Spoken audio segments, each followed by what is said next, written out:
வங்கதேச மாணவர் போராட்ட தலைவர் உஸ்மான் ஹாதியின் இறுதிச் சடங்கு வன்முறையாக மாறியுள்ளது. நாடாளுமன்றத்திற்குள் நுழைய போராட்டக்காரர்கள் முயற்சி செய்வதால் அங்கு மீண்டும் ஒரு பதற்றமான சூழல் ஏற்பட்டிருக்கிறது. காட்சிகளில் பார்க்கிறோம்.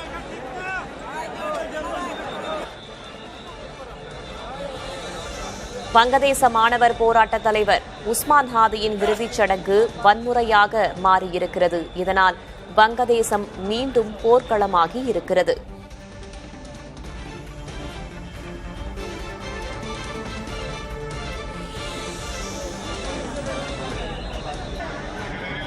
முன்னதாக போராட்டத்திற்கு தலைமை தாங்கிய உஸ்மான் ஹாதியின் கொலைக்கு நீதி கேட்டு இந்த போராட்டம் தற்போது நடைபெற்று வருகிறது.